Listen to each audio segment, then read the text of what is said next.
Hola chicos, en este video vamos a hablar acerca de los huesos y las articulaciones del miembro inferior. Entonces vamos a ir pasando. Lo primero que tenemos que tener en cuenta cuando hablamos tanto de extremidades superiores como de extremidades inferiores son las regiones. Recuerden que de eso hemos hablado bastante. Entonces, para miembro inferior tenemos la región del muslo, ¿sí? También se le puede conocer como región femoral. Tengo una región anterior y tengo una región posterior del muslo. Tengo una región glútea. La región glútea pertenece al miembro inferior. ¿Listo? Tengo una región denominada rodilla y la rodilla tiene una parte o una porción anterior y tiene una porción posterior. Luego hacia la parte más inferior continuamos con la pierna. El segmento de la pierna es toda esta zona, ¿sí? Completa. En la parte anterior se le denomina como región crural, ¿sí? Con C, crural. Y en la región posterior de la pierna se le conoce como región sural, para que lo tengan en cuenta. Luego entonces vamos hacia la región retromaleolar, que son lo que se conoce normalmente de una forma un poco más coloquial los tobillos. Y encontramos el pie. Y el pie tiene un dorso del pie, que es la parte anterior, y tiene una planta del pie, que es la parte posterior. Entendiendo esto y ubicándonos en las regiones, tanto anterior como posterior, luego es que empezamos a entender dónde vamos a ubicar cada uno de los músculos y asimismo luego más adelante las inervaciones. Entonces, que queden muy claras las regiones de miembro inferior: región glútea, el muslo, la región de la rodilla, la pierna y el pie. Y el muslo tiene región anterior, posterior y región medial. Aquí hay una región que se denomina la región medial. ¿Listo? Y la pierna tiene una región anterior y una región posterior y una región lateral, para que lo tengan en cuenta, lateral. Sobre todo para la ubicación de los músculos, ¿ok? Pasemos entonces a la siguiente diapositiva. Acá simplemente les quiero mostrar cómo desde la estructura ósea encontramos que el miembro inferior está conformado por, ojo, el hueso coxal, ¿sí? La articulación de la cadera, fémur, la articulación de la rodilla, tibia y fíbula, anteriormente llamada peroné, la articulación del tobillo, ¿sí? Que ahí está la articulación crural, y la subtalar. Y el pie con sus articulaciones que vamos a ver un poco más adelante. Importante, cuando el hueso coxal derecho está unido con el hueso coxal izquierdo a través de la sínfisis púbica y hacia la parte posterior con el hueso sacro que hace parte de la columna vertebral, a este conjunto complejo, todo unido, se le conoce como pelvis. ¿Listo? Pero la pelvis da la conformación de las estructuras inferiores, que sería miembro inferior, y conforman cadera.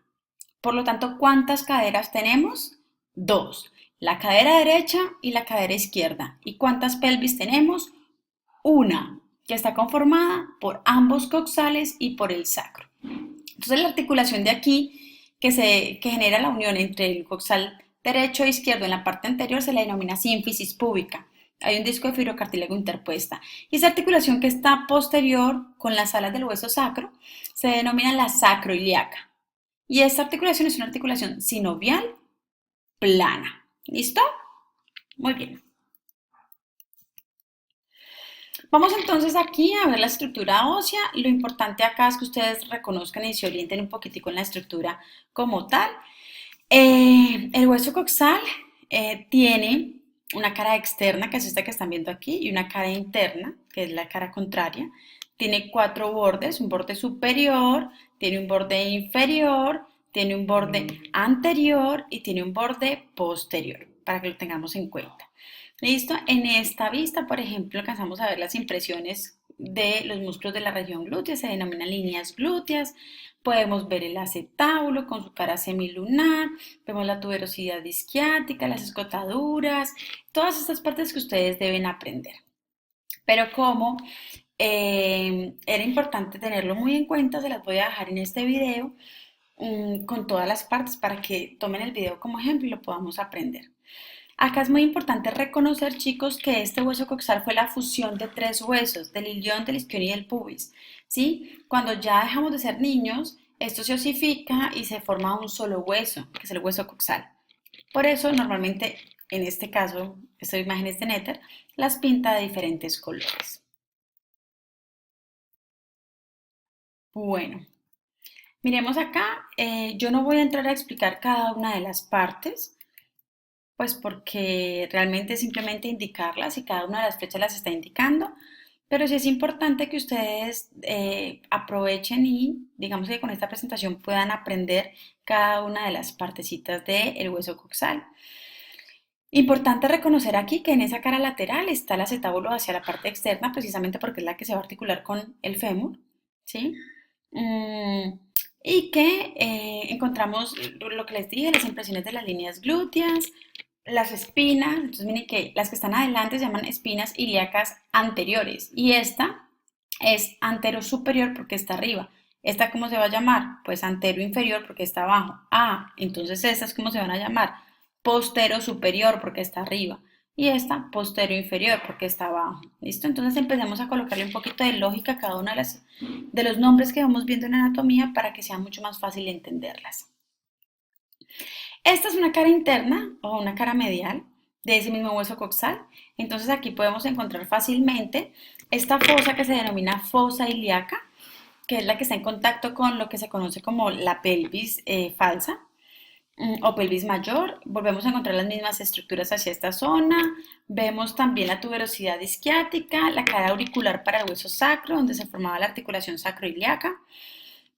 Vemos esta línea que se denomina línea arqueada o arcuada. Esta es una línea que define el límite de la pelvis falsa de una pelvis verdadera. Los órganos que se encuentran aquí abajo son órganos verdaderamente pélvicos. Estoy hablando del útero, de los ovarios, de la próstata para los hombres, de la vejiga, uretra y demás. Toda esta zona acá es la zona pectínea, entonces tenemos el pecten del pubis, tenemos el tubérculo pectíneo, la cara para la articulación de la sínfisis púbica y el foramen obturador o agujero obturador. Para que sigamos revisando las mismas estructuras que veíamos en la vista anterior. Y esto ya aquí no puedo hablar de cadera, sino que voy a hablar de pelvis. ¿Ok? Sin embargo, pelvis es un tema que ven en tercer semestre cuando están en geniturinario, pero aquí uno más o menos les muestra un poquito. Vemos las mismas estructuras, lo que podamos identificar en esta imagen. Miren lo que les decía, esta sería la línea arqueada o arcuada. ¿Listo? Entonces, lo que esté de esta línea imaginaria hacia acá abajo son los órganos verdaderamente pélvicos. Los que están de esta línea imaginaria hacia arriba son órganos abdominales que tienden a descender por la ubicación. Pero si no entran en este espacio pequeño, no se denominan órganos pélvicos. Para efectos, digamos que generales, importante que reconozcan que hacia la parte inferior estas estructuras van a delimitar, estas estructuras van a delimitar la abertura inferior de la pelvis, ¿sí? Entonces yo tengo una abertura superior de la pelvis, me voy a devolver, que es una abertura grande, ¿sí? Mírenla, grande. Y tengo una abertura inferior de la pelvis, que es una abertura un poco más limitada.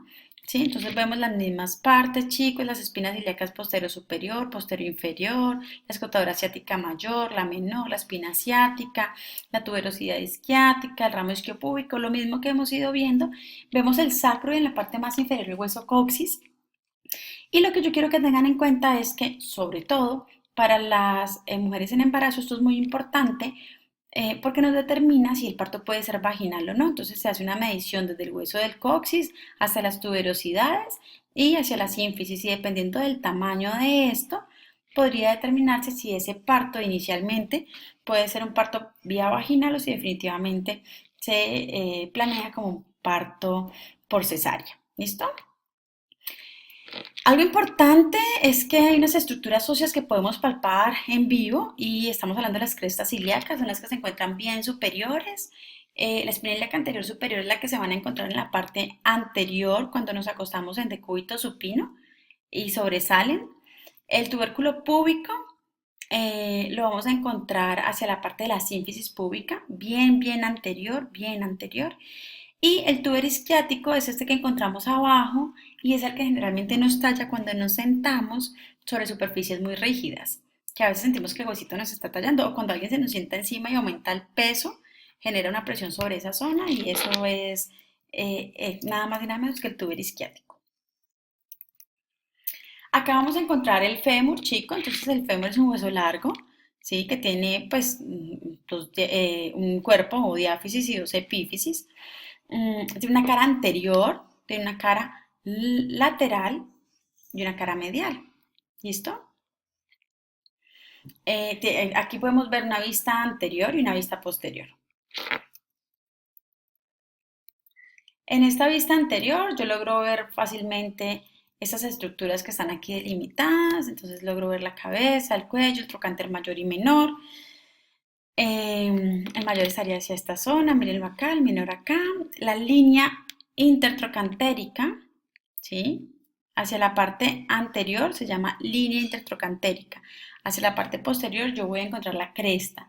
Y esto que estamos viendo aquí es el cuello. Ojo, en el húmero hablábamos del cuello quirúrgico y hablábamos del cuello anatómico. Aquí solamente hay un cuello, ¿listo? Tengo el cuerpo, tengo el epicóndilo lateral, el epicóndilo medial, la cara patelar, el tubérculo, que es un punto de inserción del músculo aductor magno que se llama el tubérculo aductor, el cóndilo medial, el cóndilo lateral. eh, Hacia la parte posterior observen ustedes las estructuras que tienen. Entonces acá ya les dije que era cresta, aquí no era línea, sino cresta. Sí, esta que tenemos aquí, la cresta intertrocantérica, uniendo ambos trocánteres. Debajo del trocánter mayor se encuentra una fosa que se llama la fosa trocanteria. Tengo la línea áspera en la parte posterior y allí encuentro dos labios, el labio medial y el labio lateral. Hacia donde se dirige la cabeza es medial. Mm, Hacia la parte más inferior, digamos que en el cuerpo encuentro el agujero nutricio, hacia la parte más inferior el cóndilo medial, el cóndilo lateral, una fosa grande que hay en medio de ellos dos que se llama fosa intercondilia. Encontramos las crestas, la cresta supracondilia medial y la cresta supracondilia lateral. Igual encontramos el tubérculo aductor en esta misma vista.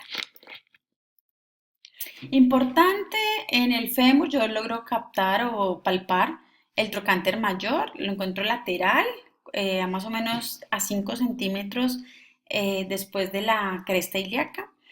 También se pueden palpar a nivel de la rodilla los cóndilos y medialmente el tubérculo aductor. Son puntos palpables en el vivo. Pasamos entonces a hablar de la articulación de la cadera, perdón, esa articulación se llama coxofemoral. Esa articulación se da entre la cabeza del fémur y la cavidad glenoidea ay, mentiras, cavidad glenoidea no, la cabeza del fémur y la cavidad acetabular del hueso coxal. Importante reconocer que hay un ligamento que se llama el ligamento de la cabeza del fémur, ¿sí? Mírenlo acá, es este que vemos básicamente acá. Y quiero que observen que en su interior está pasando un vaso sanguíneo. Habíamos hablado en algún momento que los ligamentos estabilizaban las articulaciones. En la gran mayoría sí, casi todos, me atrevo a decirlo. Excepto este. Este es un ligamento que no sirve para estabilizar. Este ligamento solamente le sirve como canal o puente para el paso de esta arteria, que es la arteria de la cabeza del fémur, una rama de la arteria nutricia, que es quien va a darle la irrigación y los nutrientes a la cabeza del fémur. Sobre todo porque cuando se dan las fracturas de cadera, que ocurren más o menos a nivel del cuello, pues es una zona que queda muy desprovista, que hubiese quedado, perdón. Entonces, digamos que somos perfectos en estructura y función y por eso tenemos una arteria que va exclusivamente a la cabeza del fémur para mejorar sus procesos, digamos, de irrigación de la zona. Esto que estamos viendo acá, que es de cartílago, de fibrocartílago, se llama labro acetabular, amplía el área articular, aunque el acetábulo es profundo, ¿sí? A diferencia de la cavidad glenoidea. Sin embargo, adicional a la profundidad que él tiene, hay un labro acetabular que es de fibrocartílago que también está dando estabilidad en la articulación.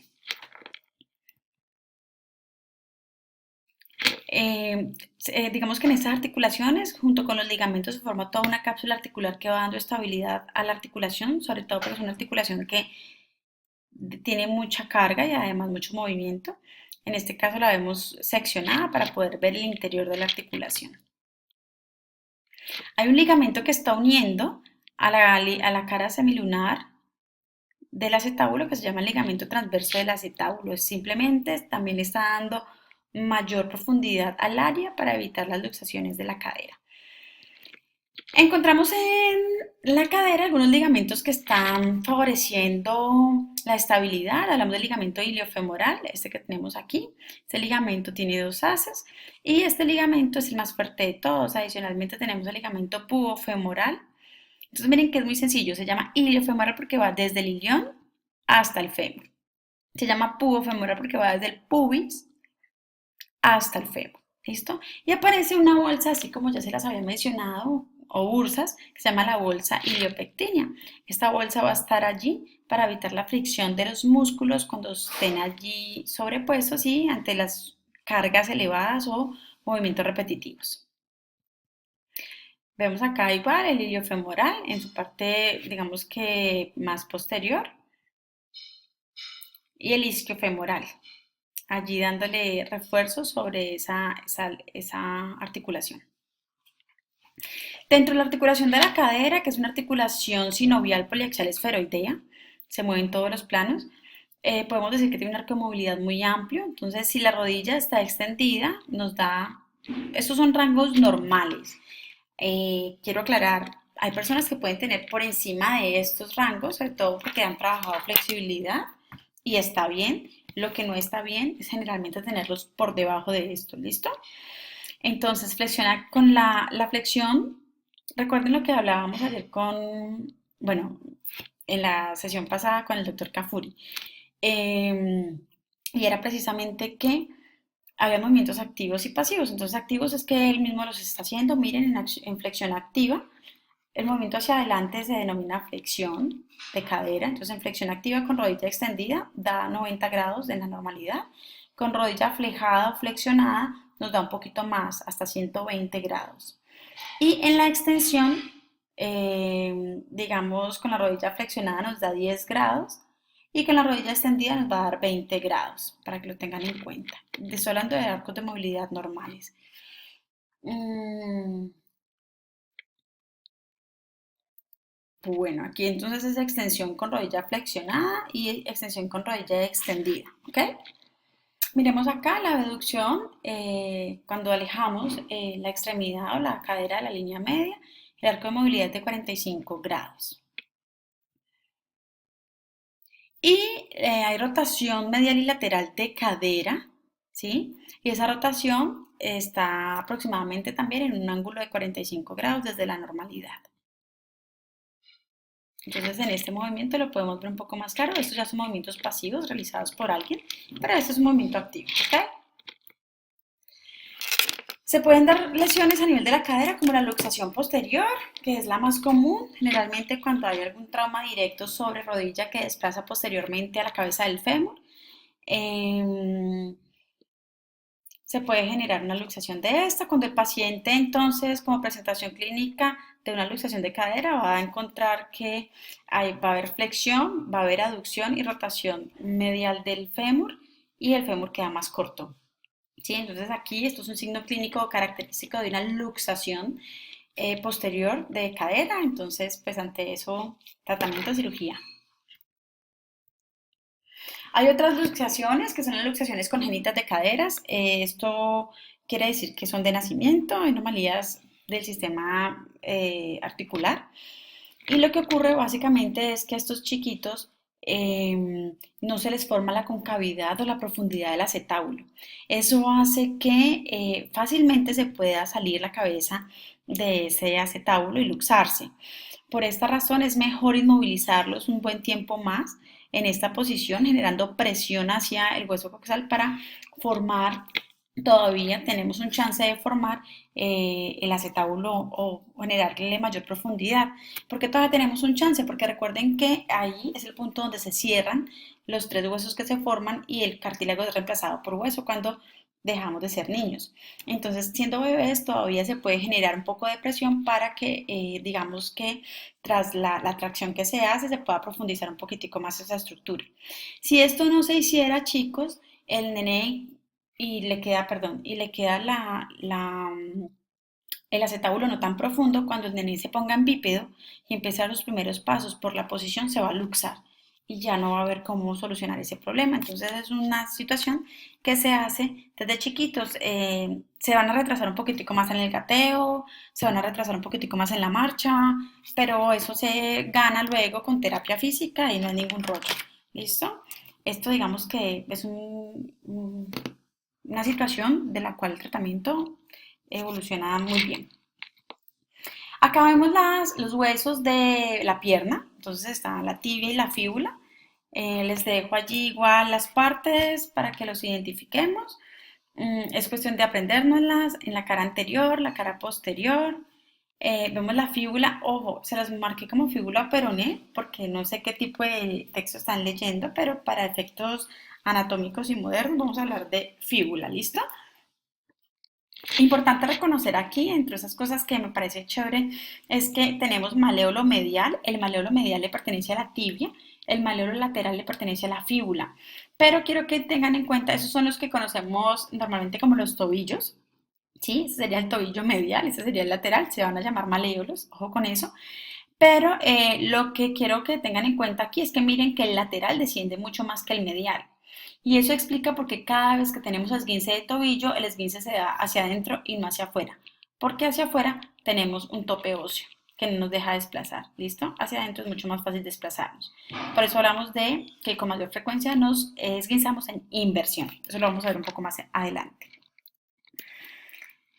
La patela es el hueso sesamoideo más grande del cuerpo. Es un hueso que está unido al tendón del cuádriceps y este hueso permite desplazarse de manera superior e inferior por la cara articular, perdón, cara patelar del hueso femoral. Digamos que es un tipo de polea. Vamos entonces aquí a mirar la articulación de la rodilla. Esa articulación de la rodilla, aquí hay dos tipos de articulaciones. Hablamos básicamente de la articulación que se da entre la patela y el fémur, que se denomina femoropatelar. Esta articulación es una articulación sinovial plana, solamente se desliza, ¿ok? Y la articulación femorotibial que se da entre los cóndilos del fémur y la meseta tibial, o los platillos tibiales, como lo queramos llamar, básicamente estos también son cóndilos de la tibia, solo que son aplanados. Esta articulación que se da aquí es una articulación biaxial. Algunos libros hablan de una sola articulación de un solo plano, como Ginglimo, pero en realidad la rodilla hace flexión y extensión y también hace rotación medial y lateral, solo que en menor grado. ¿Listo? Por lo tanto se mueven dos planos y si se mueven dos planos es biaxial. Y si es biaxial, tengo que determinar de qué forma es y gracias a su estructura de cóndilos puedo determinar que es una articulación condilia. Entonces, la articulación femorotibial es una articulación biaxial, perdón, sinovial, biaxial, bicondilia, porque son dos cóndilos, ¿listo? Mientras que la femoropatelar es sinovial, plana. Adicional a esto, esta articulación es una articulación compuesta porque está conformada por unos ligamentos, por unos meniscos o discos articulares. Estamos hablando básicamente de los meniscos. Los meniscos no son más que estructuras de fibrocartílago que van a estar aumentando la profundidad de la tibia. Si ustedes nos devolvemos aquí, podemos darnos cuenta que realmente es muy aplanada comparada con los cóndilos del fémur. Entonces, estos discos en forma de semiluna lo que van a hacer es aumentar el volumen en la parte más lateral y permitir que en la parte más interna haya una mayor profundidad para coadaptar o para mantener la mayor estabilidad a nivel de la rodilla. Importante tener en cuenta que tenemos un menisco medial y un menisco lateral. ¿Listo? El menisco medial va a tener forma de semiluna. Y el menisco lateral, va a tener forma de O completa. ¿Listo? Entonces decimos que este es más cerrado y que este es más abierto. Ojo, chicos, importante. Los meniscos se unen a través de sus cuernos. Estos son sus cuernos. ¿Listo? Su cuerno anterior, su cuerno posterior. Su cuerno anterior y su cuerno posterior. En teoría todo lo demás estaría suelto. Entre estos dos, el menisco más móvil es el menisco lateral. ¿Por qué? Porque permite mayor movilidad. Este está un poco más estirado, por lo tanto es un poco más rígido. Por esa razón, el que más se lesiona es el menisco medial, porque no se puede adaptar tan fácilmente a los movimientos bruscos o cambios de posición de la rodilla. ¿Ok? Miremoslos acá fácilmente. Entonces tenemos al menisco medial y el menisco lateral. Más móvil, ¿cuál se lesiona más? El medial. ¿Por qué? Porque está más rígido. ¿Por qué está más rígido? Porque sus orígenes o sus puntos de uniones están más distantes, eso hace que él esté un poco más estirado. ¿Listo? Hablándolo de una manera más sencilla. Tenemos unos ligamentos que están allí estabilizando la articulación, chicos, entonces hablamos de los ligamentos cruzados, el ligamento cruzado anterior y el ligamento cruzado posterior. Quiero decirles que estos ligamentos nunca se cruzan en la vida real. Realmente cuando ellos se cruzan es cuando hay lesión, ¿sí? Pero se les llaman cruzados porque en una vista anterior uno los ve como si ellos estuvieran cruzados. Pero si yo separo el fémur de la tibia, lo voy a ver así. Y este simplemente va hacia arriba y este va hacia arriba también, pero no se cruzan en ningún momento. ¿Listo? Tenemos un ligamento, que es el ligamento meniscofemoral, está uniendo o estabilizando los meniscos. Y básicamente tenemos los ligamentos colaterales. Los ligamentos colaterales lateral y medial, mírenlo acá. Esos ligamentos, perdón, están dando estabilidad en movimientos laterales, ¿ok? En fuerzas en valgo o en varo. Ya les voy a explicar básicamente. Entonces, los ligamentos cruzados anterior y posterior van a evitar fuerzas mayores a los normales del arco de movilidad articular en extensión o hiperextensión y en hiperflexión. Mientras que los ligamentos colaterales laterales y mediales van a evitar fuerzas en varo o fuerzas en valgo. Vamos a entender esto en la siguiente diapositiva. Adicional a eso, tenemos unos ligamentos en la región posterior de la rodilla, como el ligamento popliteo arcuado, mírenlo acá, y el ligamento que se direcciona oblicuamente, denominado ligamento popliteo oblicuo.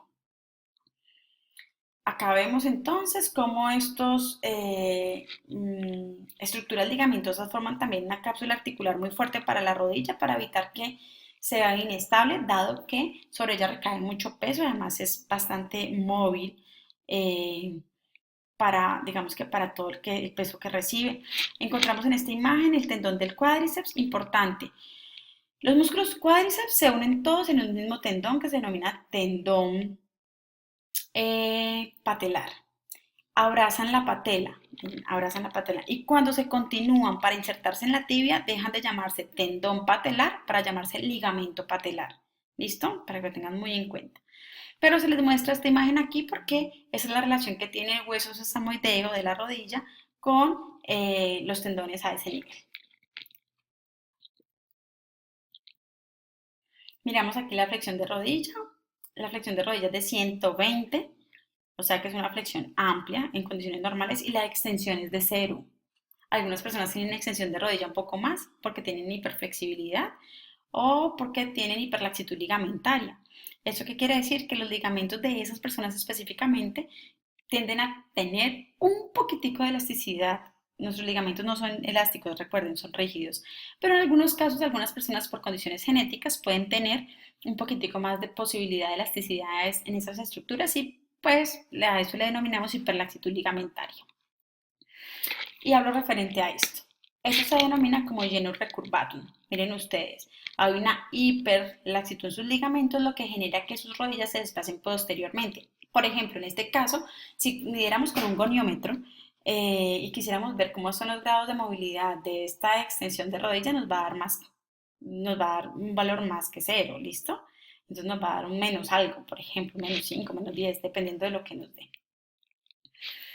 Miremos en este caso, entonces un genus recurvatum. En este caso, genus valgo. Genus valgo es cuando las rodillas se encuentran en la parte medial, ¿listo? Y encontramos unas piernas en X, ¿ok?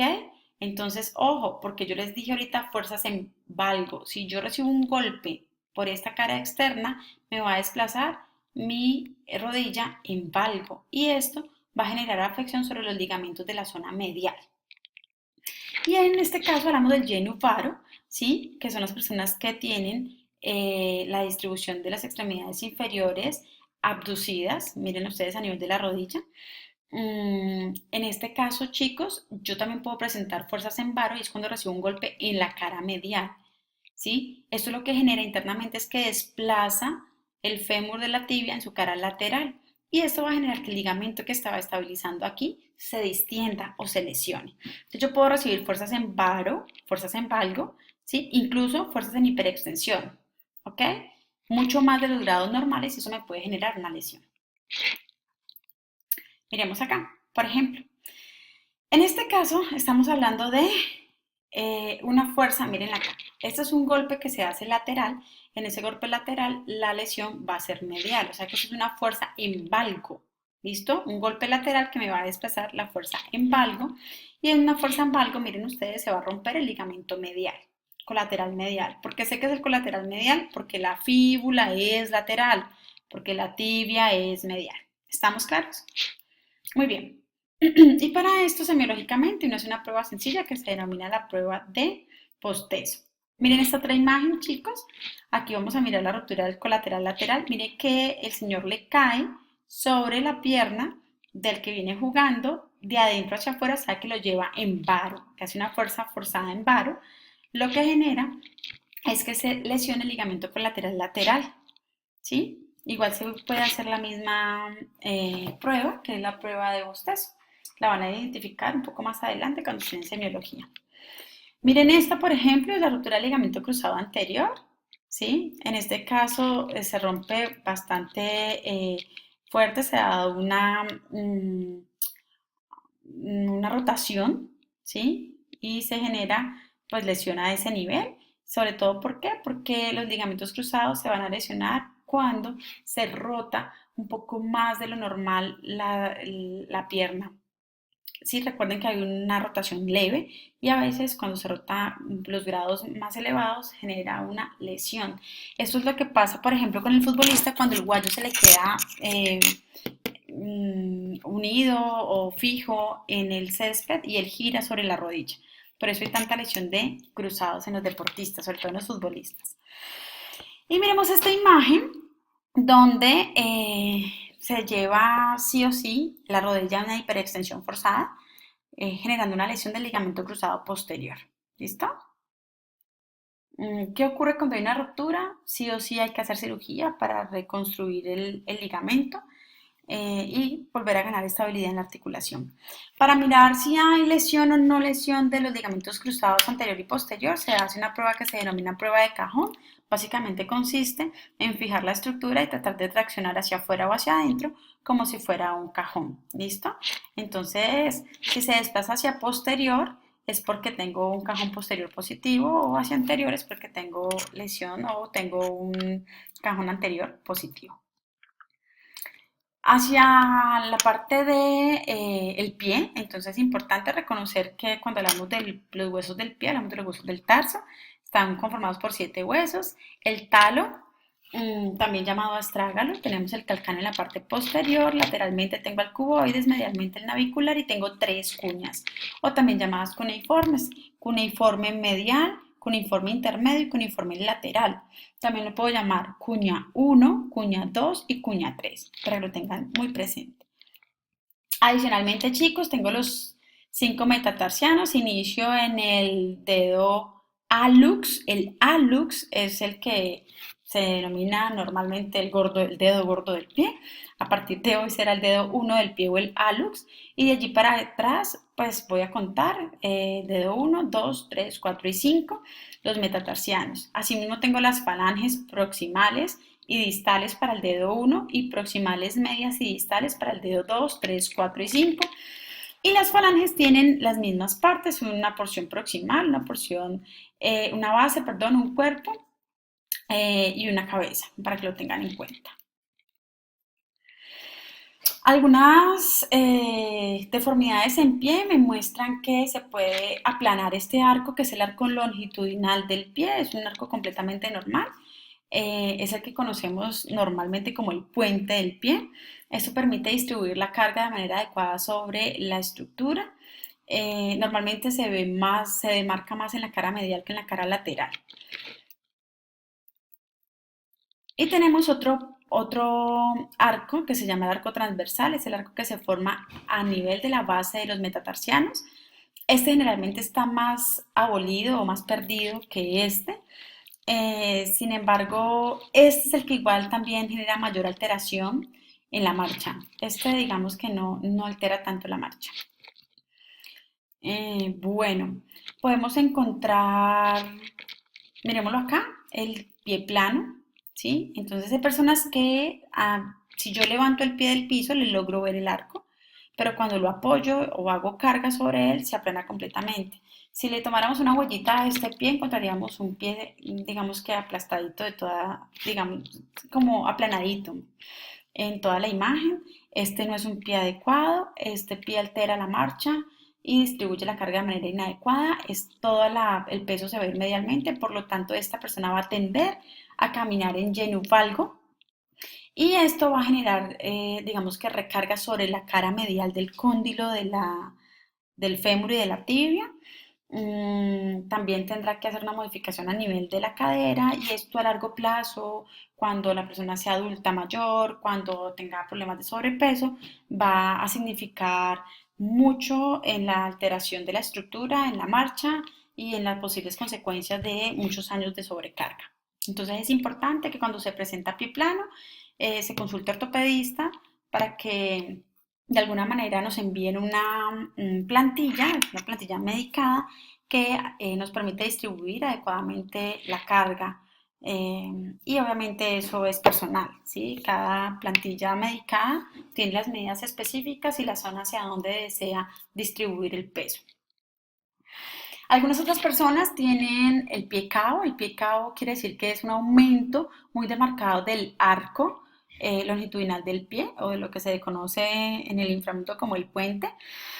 Estas personas también generan unas, digamos, alteraciones en la marcha y algunas complicaciones a futuro. Miren que ustedes ya se marca demasiado, en algunos casos, en algunos niveles extremos, ni siquiera se alcanza a apoyar el medio pie, solamente se apoya el antepié y el retropié, y eso genera alteraciones en la marcha importantes, descargas de pesos inadecuadas. También debe consultarse, en algunos casos esto debe ser corregido quirúrgicamente. Eso sí, se decide bajo recomendación ortopédica. Miremos las articulaciones del pie. Entonces, dentro de las articulaciones del pie tengo la talocrural. La talocrural, muchachos, está entre el talo y la tibia. Esa articulación solamente se mueve en un plano, es uniaxial gínglimo, sinovial y me permite hacer movimientos de dorsiflexión y plantiflexión. Dorsiflexión cuando llevo la punta del pie al techo y plantiflexión cuando me paro en puntas de pie. Está la subtalar, que está por debajo del talo, entre el talo y el calcáneo.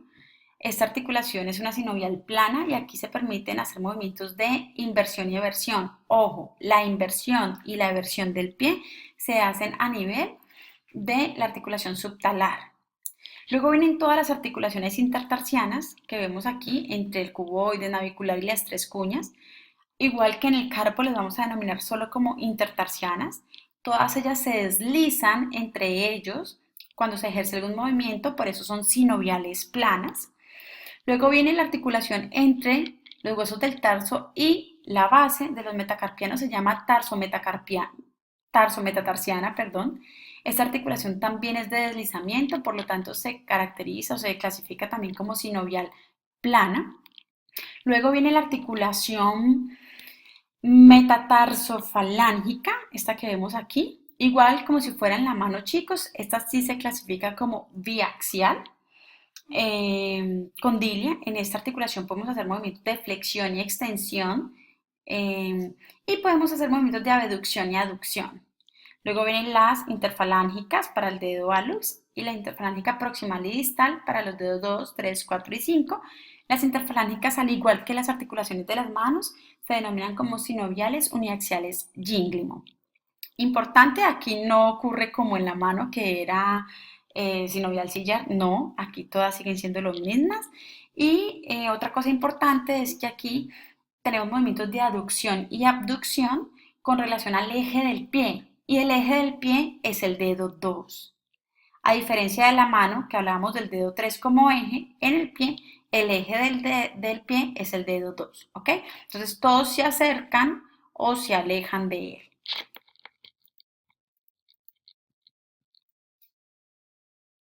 Acá vemos la articulación, entonces mírenla nuevamente. Sinovial gínglimo es el talo. Cómo se va a articular con la tibia y cómo vamos a encontrar esos topes óseos que son los maleolos, el maleolo lateral y el maleolo medial. Todas estas estructuras van a conformar la articulación del tobillo.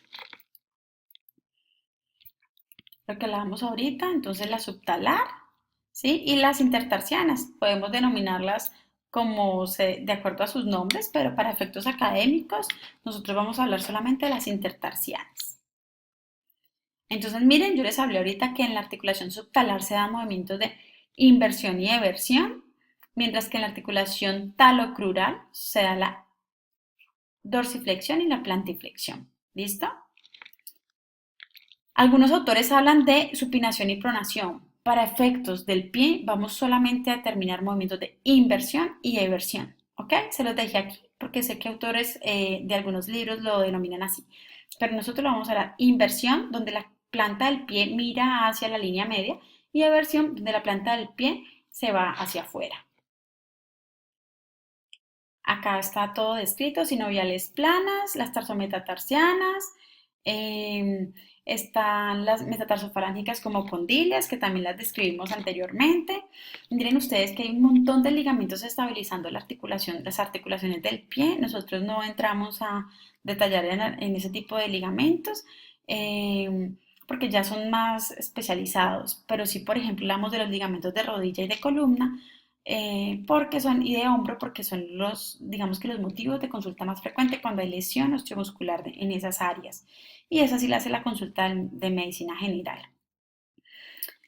Bueno, ¿qué más tenemos que hablar acá? Básicamente, las, ya las interfalángicas, y las interfalángicas, pues ya les había mencionado a ustedes que son de tipo gínglimo. ¿Listo? El dedo hallux, entonces, tiene, digamos que tres movimientos, o bueno, cuatro movimientos específicamente. Él se va, ojo, el eje del pie, el dedo 2, él se va a desplazar hacia arriba, generando extensión, hacia abajo, generando flexión, hacia afuera, ¿sí? O hacia la zona medial, si lo queremos llamar así, generando abducción, y hacia el dedo 2, generando el movimiento de aducción. ¿Ok?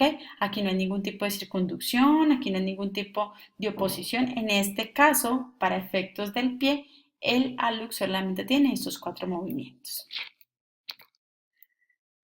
Bueno, chicos, con eso entonces terminamos la sesión de huesos y articulaciones. Yo sé que pasé un poco rápido con cada una de las partes de los huesos, pero realmente a eso no hay mucho que explicarle. Lo importante de eso realmente es que usted se aprenda las partes. Se las dejé allí para que precisamente pueda verlo muchas veces. Y bueno, estamos súper pendientes, estudien juiciosos y nos vemos pronto. Chao, chao.